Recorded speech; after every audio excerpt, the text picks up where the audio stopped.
Anas dalam pergaulannya dengan Nabi Sallallahu Alaihi Wasallam mendapatkan apa yang tidak didapat oleh seorang anak dari ayahnya.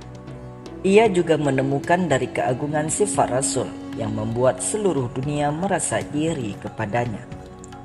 Mari kita persilahkan Anas untuk bercerita tentang beberapa kisah menarik dari pergaulannya dengan Rasulullah Sallallahu Alaihi Wasallam yang ia dapatkan dalam asuhan beliau. Ia amat mengetahui hal ini dan untuk menceritakannya ia amat berkompeten. Anas bin Malik berkata, Rasulullah sallallahu alaihi wasallam adalah manusia yang paling baik akhlaknya. Beliau adalah manusia yang paling lapang dada dan beliau adalah manusia yang paling penyayang. Beliau pernah menyuruhku untuk membeli sesuatu dan aku pun keluar untuk membelinya. Di tengah jalan, aku berniat untuk bermain bersama para anak-anak di pasar dan aku tidak melakukan apa yang diperintahkan oleh Rasul kepadaku. Saat aku sudah bertemu dengan anak-anak tadi, aku merasakan ada seorang pria yang berdiri di belakangku dan ia menarik bajuku. Aku menoleh ke belakang. Ternyata ia adalah Rasulullah sallallahu alaihi wasallam.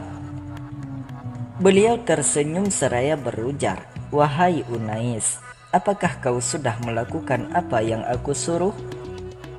Aku pun menjadi grogi dan berkata, "Baik, aku akan melakukannya sekarang ya Rasulullah." Demi Allah, aku sudah membantu beliau 10 tahun lamanya.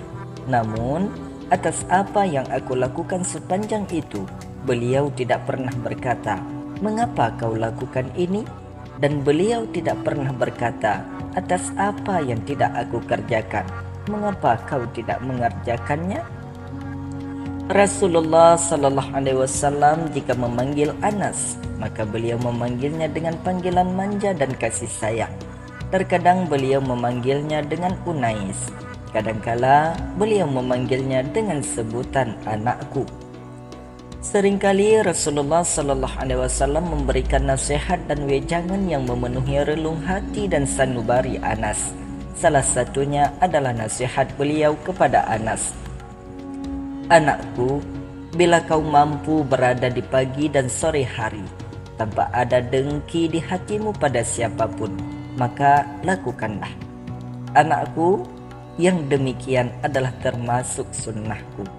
Barang siapa yang menghidupkan sunnahku, maka ia telah mencintaiku. Barang siapa yang mencintaiku, maka ia akan berada di syurga bersamaku.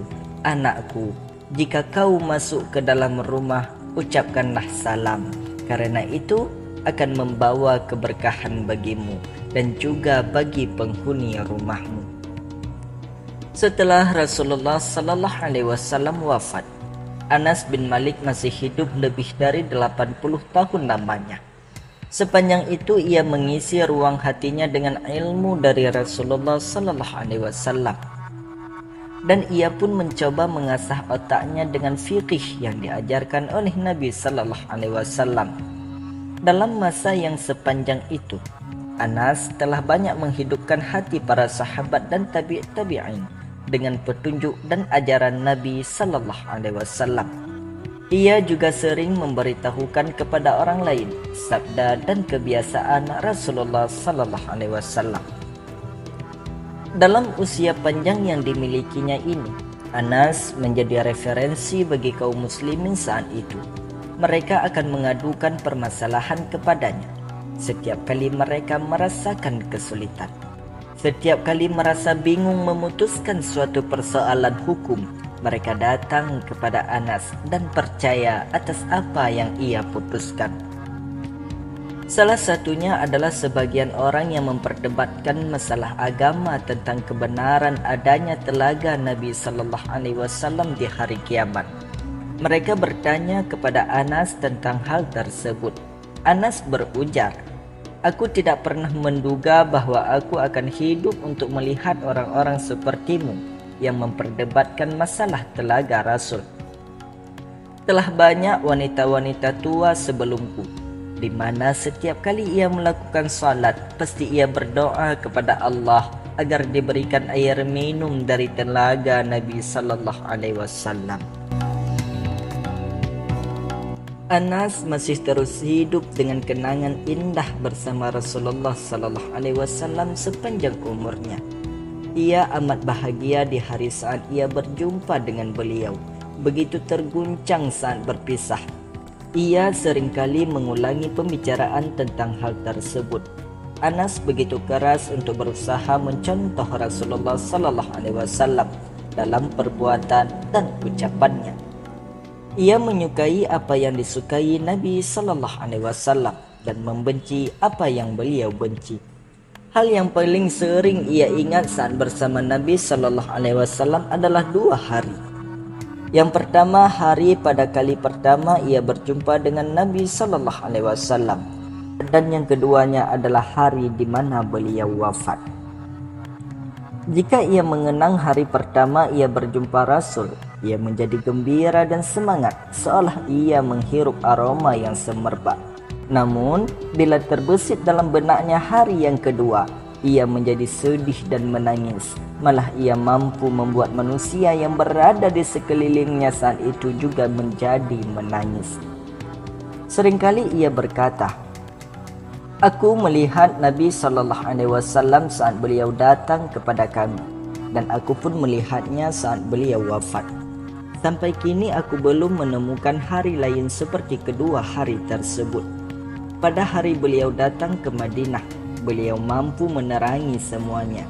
Dan pada hari ia hampir melangkah menuju sisi Tuhannya, maka seolah semuanya menjadi gelap. Kali terakhir aku melihat beliau adalah hari Senin, di saat tirai kamar beliau dibuka. Aku melihat wajah beliau seolah lembaran kertas. Saat itu semua orang berdiri di belakang Abu Bakar seraya memandang ke arah beliau. Hampir saja mereka tak kuasa menahan diri. Lalu Abu Bakar memberi isyarat kepada mereka untuk tenang. Lalu wafatlah Rasulullah sallallahu alaihi wasallam di penghujung hari itu. Kami belum pernah melihat pemandangan yang lebih menakjubkan hati kami, melebihi wajah beliau saat kami mengubur jasad beliau dengan tanah. Rasulullah sallallahu alaihi wasallam seringkali mendoakan Anas bin Malik.